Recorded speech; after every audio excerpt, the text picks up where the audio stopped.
So I cannot answer this question. വിദ്യാർത്ഥികളുടെ വിജയം എന്നതാണ് രാഹുൽ ഗാന്ധിയുടെ പ്രതികരണം. രാഹുൽ ഗാന്ധി സമരമുഖത്തേക്ക് വന്നതോടുകൂടി സമരത്തിന്റെ സ്വഭാവത്തിൽ വലിയ മാറ്റമുണ്ടായത് കേന്ദ്ര സർക്കാരുമായി ബന്ധപ്പെട്ട് ആദ്യമേ പ്രതിരോധത്തിലായ വിഷയത്തിൽ പ്രധാനപ്പെട്ട പ്രതിപക്ഷ പാർട്ടി കൂടി പ്രതിപക്ഷ നേതാവ് കൂടി സമരത്തിന്റെ ഭാഗമായത് കേന്ദ്രത്തെ കൂടുതൽ പ്രതിരോധത്തിൽ ആക്കിയിരുന്നു.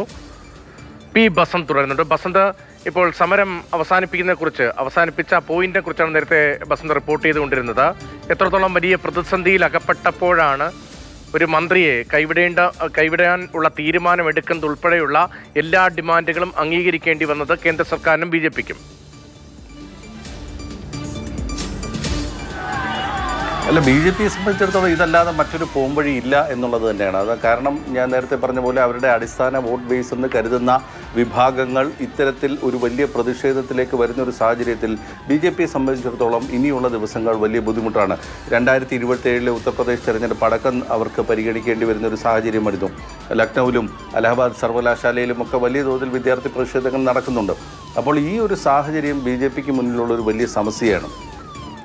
ഈ പറഞ്ഞ പോലെ വലിയ ഒരു ബലം പിടുത്തം ഈ വിഷയത്തിൽ ധർമ്മേന്ദ്ര പ്രധാന്റെ രാജിയുടെ കാര്യത്തിൽ പരസ്യമായി BJP എടുത്തിട്ടില്ല എന്നുള്ളത് നമ്മൾ സമ്മതിക്കണം. ഈ പറയുന്ന മാധ്യമങ്ങളിലൂടെ വൃത്തങ്ങളെ ഉദ്ധരിച്ചു കൊണ്ടുള്ള വാർത്തകൾ, അതായത് ധർമ്മേന്ദ്ര പ്രധാൻ രാജിവെക്കില്ല എന്ന് പാർട്ടി വൃത്തങ്ങൾ, സർക്കാർ വൃത്തങ്ങൾ എന്നൊക്കെ പറഞ്ഞിട്ടുള്ള ഒരു വാർത്ത പ്ലാന്റ് ചെയ്യുന്നതിനപ്പുറത്തേക്ക് മാറിയിട്ട് BJPയുടെ ഏതെങ്കിലും നേതാക്കൾ നേരിട്ട് ധർമ്മേന്ദ്ര പ്രധാൻ രാജിവെക്കില്ല എന്ന് പറഞ്ഞിട്ടുമില്ല. കഴിഞ്ഞ ദിവസം ഈ രണ്ട് മന്ത്രിമാരും ചർച്ചയ്ക്ക് പോയപ്പോഴും അവർ പറഞ്ഞത് ഞങ്ങൾക്ക് ഉച്ചവരെ സമയം വേണം എന്നുള്ളത് തന്നെയാണ്. ഒരുപക്ഷെ അവരുടെ തന്ത്രങ്ങൾ പിഴച്ചിട്ടുണ്ടാവാം. സോനം വാങ്ചുക്കിനെ സമരമുഖത്ത് നിന്ന് മാറ്റി നിർത്തി, അല്ലെങ്കിൽ അദ്ദേഹത്തിൻ്റെ നിരാഹാരം അവസാനിപ്പിക്കുന്നതിൻ്റെ ഭാഗമായി അറസ്റ്റ് ചെയ്ത് മാറ്റുന്നു, സഫ്ദർജംഗിൽ ആശുപത്രിയിൽ പ്രവേശിപ്പിക്കുന്നു, അവിടെ നിന്ന് മേദാന്തയിലേക്ക് മാറ്റുന്നു. അവിടെ വെച്ച് ഇദ്ദേഹത്തിനെ, സോനം വാങ്ചുക്കിനെ സമരമുഖത്ത് നിന്ന് മാറ്റിയാൽ ഈ സമരം ഇല്ലാതാകും അല്ലെങ്കിൽ ദുർബലമാകും എന്നുള്ളൊരു പ്രതീക്ഷ, ഒരു കണക്ക് കൂട്ടൽ ചിലപ്പോൾ BJPക്ക് ഉണ്ടായിരുന്നിരിക്കാം. അതായിരിക്കാം കഴിഞ്ഞ ദിവസം രാത്രി സോനം വാങ്ചുക്കിനെ കാണുകയും രേഖാമൂലം അദ്ദേഹത്തിന് ചില ഉറപ്പുകൾ നൽകിക്കൊണ്ട് ഈ സമരത്തിൽ നിന്നും മാറ്റുകയും ചെയ്യുന്നത്.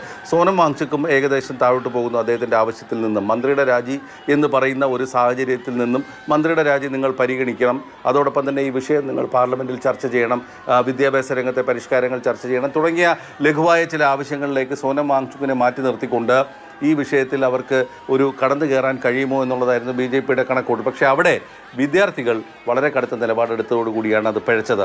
ശരി, സോനം വാങ്ചുക്ക് നിരാഹാരം പിൻവലിച്ചതിൻ്റെ തൊട്ട് പിന്നാലെയാണ് പ്രധാനമന്ത്രി നരേന്ദ്രമോദി സന്ദേശം പോസ്റ്റ് ചെയ്തത്. അപ്പോൾ ഇതെല്ലാം ഒരു ക്യൂറേറ്റഡ് ആയിട്ടുള്ള അല്ലെങ്കിൽ കാൽക്കുലേറ്റ് കണക്ക് കൂട്ടിയുള്ള ഒരു നീക്കമായിരുന്നു. ഇതെല്ലാം നാളെ കൊണ്ട് തീരും എന്നുള്ള ലൈനിൽ. പക്ഷേ വിദ്യാർത്ഥികൾ ഉറച്ചു നിന്നതോടുകൂടിയിട്ടാണ് പിന്നെ മറ്റു പോംവഴിയില്ലാത്ത രീതിയിൽ മറ്റൊരു പോംവഴിയില്ലാത്ത രാഷ്ട്രീയ സാഹചര്യത്തിലാണ് ഇപ്പോൾ സമരത്തിന്റെ ശക്തി.